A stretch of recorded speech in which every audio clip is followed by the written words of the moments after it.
Isang paalala, ang video na ito ay ayon lamang sa aking sariling pananaliksik. Hindi ko nais na pilitin ang sino man na maniwala sa videong inyong matutunghayan. Kung hindi kayo kumbinsido sa mga impormasyon at taliwas ang inyong paniniwala sa kaalamang aking ilalahad, maaari kayong gumawa ng sarili ninyong pagsisiyasat para sa inyong kakontentuhan. Ang videong ito ay gabay lamang sa mas malalim na kaalaman at pag-intindi at hindi gawa ng isang profesional. Naniniwala ako na malaya tayong magbigay ng opinyon at suhestyon bilang malayang mamamayan ng Pilipinas. Maraming salamat po. Sa mga nagdaang buwan na taon, mas maraming mga bansa ang nakisimpatya sa bansang Pilipinas. Marahil dahil ay alam na rin ng mga bansang ito kung sino ang may tamang ipinaglalaban at kung sino ang totoong naninindigan. Sa mga nagdaang araw ay maraming mga bansa ang nakipagkasundo sa Pilipinas upang mapanatili ang kapayapaan sa West Philippine Sea na pilit na inaangkin ng bansang China. Maraming mga bansa ang nagbigay ng suporta at handang tulungan ng Pilipinas laban sa paangkin ng China ng ating mga teritoryo at sa panghaharas na ginagawa nila sa ating mga tauhan sa West Philippine Sea. Bukod sa lakas ng puwersang militar ng China, alam din naman ng marami na napakaganda din ng kanilang ekonomiya, kaya nga naging pangalawa ito sa largest economy in the world. Pero bakit nga ba tila nangingiming sakupin ng China ang bansang Pilipinas? Ang bansang China ay palaging pasok sa mga rankings ng mga pinakamalalakas na puwersang militar sa mundo. Bukod sa lakas na taglay nito sa usaping militar, napakaganda din ang ekonomiya ng bansang China. Bukod sa mga ito, kilalang kilala din ang bansang ito lalong-lalo na ng mga karatig bansa nito bilang isang mapagmanipula at bully pagdating sa mga teritoryo. At isa na nga sa mga naging biktima nito ay ang Pilipinas. Ngunit bakit nga ba sa kabila ng mas nakakaangat na puwersa nito at higit sa nakalalamang na dami ng sundalo, bakit nga ba tila hindi tayo kayang galawin ng China? Bakit hindi tayo pwedeng salakayin? Sa tuwing maririnig natin ang salitang China, ano nga bang mga pumapasok sa ating isipan? Bukod sa pagkain nila ng kung ano-anong hindi pangkaraniwang bagay at hayop, pangaagaw ng mga teritoryo at mga produkto na made in China, kilala din ang bansang ito sa pagkakaroon ng malakas na puwersang militar at ang kanilang mga makabagong armas.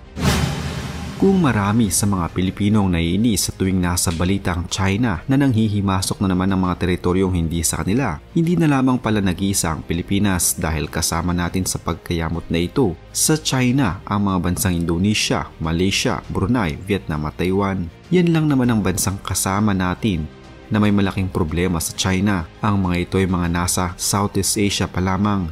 Hindi pa kasama ang mga bansang nakadikit dito na pader, ilog at dagat lamang ang pagitan. Kung isasama pa ang mga ito ay baka isumpa na natin ang China. Pero pag-usapan muna natin ang hidwaan sa pagitan ng China at ng Pilipinas. Alamin natin ang mga dahilan kung bakit hindi pwedeng lusubin ng China ang Pilipinas. Ang unang dahilan dito ay ang alyansa ng mga bansa. Sabihin na nating halimbawa na nag-umpisa umatake ang China sa Pilipinas. Ang pagsisimula ng digma na isang senyales upang magsikilo sa mga bansang kasapi sa United Nations na maipagtanggol ang Pilipinas dahil isa ang ating bansa sa mga kasapi ng samahang ito. Hindi basta-basta mga bansa ang babanggain ng China tulad na lamang ng United Kingdom, Australia, India at syempre ang Amerika. Sa mga nagtatanong kung kakampi ba ng China ang Russia at Iran, oo. Mahigpit na magkakampi ang mga bansang ito, subalit hindi ibig sabihin na kapag naglunsad ng digmaan ng China ay sasawsaw at makikigulo ang mga ito. Tandaan din natin na ang mga bansang Iran at Russia ay pawang mga miyembro rin ng United Nations dahil kung sakaling kampihan nila ang isang bansang nagpasimula ng digmaan ay nangangahulugan ito ng pagsuway sa kasunduan na kanilang pinirmahan na napapaloob sa United Nations. Isang napakawalang kabuluhang giyera nito para sa Russia at Iran. Kung pag-aaksayahin nila ito ng oras at effort, bukod kasi sa wala naman silang mapapala ay gagastos lang sila ng malaki at marami ang mawawala sa kanila. Bukod sa mga bansang nabanggit kanina, nariyan din ang bansang Japan upang magpadala ng kanilang assistance dahil kilala din ng Japan na may napakagandang relasyon at ugnayan sa Pilipinas at kilala din na may hindi magandang pakikitungo sa bansang China. Kung pagbabasehan ng mga naging kilos noon pa man ng China laban sa Japan, malaking porsyento at nakakasiguro tayo na nasa panig natin ang mga Hapon. Bukod sa bansang Japan, Nariyan din ang suporta na magmumula naman sa Amerika na kinikilalang pinakamalakas na bansa sa kahit anuman atang aspeto mula sa kanilang ekonomiya hanggang sa kanilang mga puwersang militar. Sa bansang ito, tiyak na takot ang China. Makakaasa ng buong suporta ang Pilipinas mula sa Amerika kaugnay sa mainit na usapin sa South China Sea. Ito ang ipinangako ni United Nations Secretary of Defense Lloyd Austin kay Pangulong Ferdinand Marcos Jr. sa pulong nila sa Pentagon. Sinabi ni Austin sa Pangulo na matibay ang pangako ng Amerika para suportahan ang Pilipinas laban sa anumang pag-atake ng kalaban sa anumang panig sa South China Sea.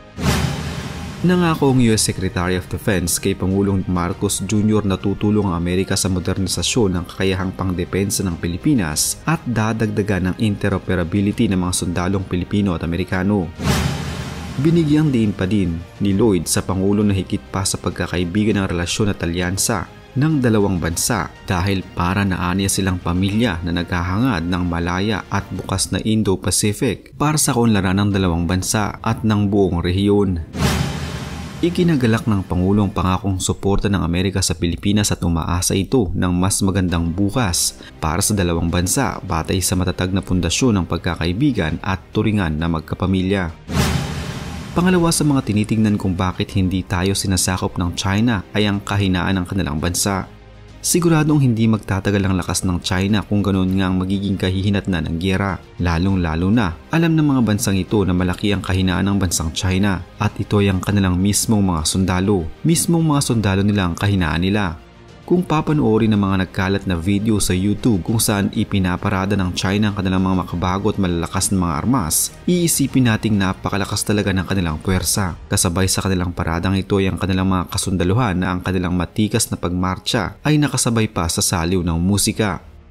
Malamang hindi natin alam pero ang mga sundalo ng bansang ito ay hindi ganoon kalakas pala.